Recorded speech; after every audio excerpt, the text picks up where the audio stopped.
Yo, YouTube. Today we got another reaction video. This is a Joe Rogan video, and it's talking. And he was like, "Well, somebody named Steve something," and they're talking about some hunter from Canada. I forgot what the hunter's name was. It's in the title. I'll tell y'all when we get to the video. But don't forget to like, comment, subscribe, hit that bell notification. Please comment. I love to see y'all comments, and I love to reply to y'all comments. So just comment a simple thing like, what do y'all want me to react to more? Do y'all like these type videos? Like, just tell me. Let me know. Let me know, please. Like, there's multiple music video reactions. I do every reaction. Udi, music, just everything. Like these little like crime, like little hunting, hunting. Something. Bro, y'all get what I'm saying, like the creepy shit. But yeah, and then y'all see the snow outside, bro. Virginia doesn't get snow like this that often, bro. So like, I can't even lie to you. I don't remember the last time we got snow like this. Probably like 10 years ago, probably. Like, bro, I'm not even lying, bro. I'm being so serious. Like, probably when I was like in 6th grade, when we got like, when I got in 6th grade, it was one snowstorm that was like, we got like at least like 2 feet of snow. I remember, like, bro, I remember, lock in, because I used to have it as my Instagram profile picture. But yeah, don't forget to like, comment, subscribe, hit the bell notification, check out the most recent videos, and let's get into the video. You know what I want to tell you about, because it's like this thing I'm trying to hunt down, is I recently had a guy on my John the Baptist podcast whose name is Randy Brown, and my brother Danny recommended him too, because he works, he's a fisheries biologist in Alaska. So he came on the show, and what he did is in the 70s, he grew up in New Mexico and always wanted to live in the woods. Okay. Like, just grew up camping in the mountains and stuff. And in the 70s, he goes up to Alaska and just goes to live in the bush along the Yukon, and then did it. I mean, for 15 years. For 15 years, he lived in the bush in Alaska, just building little cabins, and lived off the land.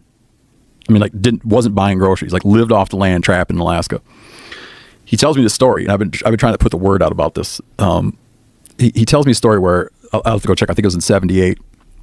In 1978, he's on the Yukon River, just downstream the Yukon from Canada. He's between Circle, Alaska, and Eagle, Alaska, on the Yukon.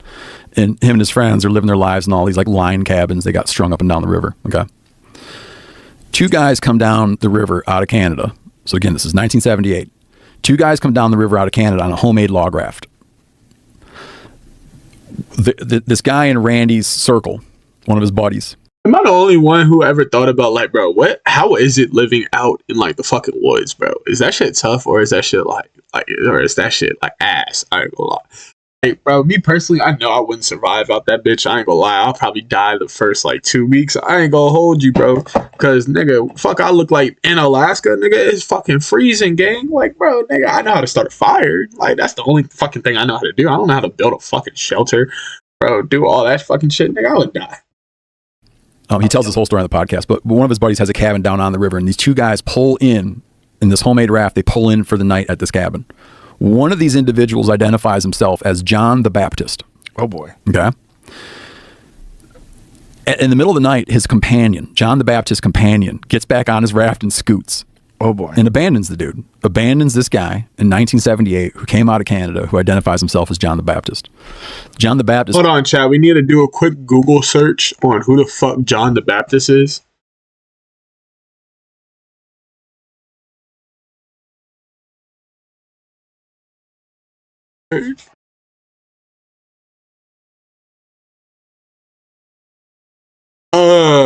He's like a priest. Okay. I think they said it in the, like, oh yeah, John the Baptist becomes this incredible leech on these guys that are living in the bush, eating their food, using their stuff, taking their ammunition. He lingers long enough that it becomes that he can't really get out of that area because of freeze up on the river. And they keep telling him, you got to go somewhere else. And they say, you got to leave here. You can go stay at one of our other cabins. Don't touch our He goes up to the other cabin. That when they eventually go up to the other cabin, he had taken a bunch of their stuff. He'd taken some of their furs and made his own clothes. They boot him out, and they tell him, what you got to do is you got to go down to the river and go up or down, wait for a boat and go up or down. But he comes up with this cockamamie plan where he's going to go to this area. They're like, no way can you walk to that area. He takes off into the woods. Now, when he does, he steals this guy we had on the podcast, Randy Brown. He steals Randy Brown's snowshoes and takes off. Randy Brown gives chase It was a real bad snow year. He tracked him for about 5 miles and just said, never mind, it's not worth it. The next year, he takes a different route and goes into the headwaters of this river where this guy had taken off with his snowshoes, and he's canoeing down the river and sees his snowshoes hanging in a tree. Okay? And there's a little cabin there, a little line cabin they had out. And he goes in and here's the guy stone dead, starved to death in a sleeping bag. Whoa. Snowshoes are hanging Starved outside. to death. Starved to death. He said he's nothing but skin and bones. Wow. Nothing but skin and bones. They take him out, and they're way out in the bush. They have no money. They just live off land. Like he literally has no money. He's got no way to transport a body in the summertime to like Eagle or Circle, Alaska. Does he have a responsibility to do that? This is in the 70s, man. He did, like, he explains himself. He explains himself and did, well, he didn't. They took the body out of the sleeping bag. They wanted to check it out. He said it was just skin on bone. Wow. And it brought up something, because I'm going to talk about cannibalism in a minute, but it was skin on bone. And he doesn't know what to do. And he's not bashful about what he did. He lays out like why he had to do what he did. And they kept the sleeping bag to use it because it was their sleeping bag. And they laid this body out on the tundra. Told a few people, but didn't really know what to tell them. They never caught the guy's name. Told it to a few people. A while later, he goes back and the body was gone. Presumably been eaten by something. So after we do this interview, I can't stop thinking about this dude. And I'm like, how can it not be that someone out in the world, like someone that has a kid or a brother or an uncle, do you know what I mean? Yeah. And they never know what happened to him? Yeah. There's no... You know, but he's from Canada. Yeah, it's the 1970s. 70s, calling himself People John the Baptist. Yeah, they do. But I kind of felt like and I put it out on social media. We talk on the podcast. I'm bringing it up here. Like, dude, I would love to know that someone said, like, oh, I used to party with a dude named John the Baptist in Canada, right? Yeah, I mean, who is this guy? Maybe this will do it. I don't know. Maybe you talking about it, like someone will reach out. Yeah, but then you got to wonder if someone's just fabricating it because they want information. No, for sure. Or they want attention, rather. For sure. Yeah. It kind of sticks in my head. And I said to Randy, you know, what's crazy is he wanted to get an honorary doctorate. And like once he and his wife had kids, he became like a world's expert on whitefish species of the Yukon River and got like an honorary doctorate. Oh, wow. Yeah, he's like a leading authority on certain whitefish species in the Yukon. This dude lived in the bush like that all that time. Wow. But I told him, he says, man, I thought about it a lot. You know, he goes, maybe you'll figure it out. I thought about it all the time for a while. What happened? I asked my brother Danny, I'm like, when I have this guy on the podcast, what should I ask him about? And he goes, ask him about the guy you found.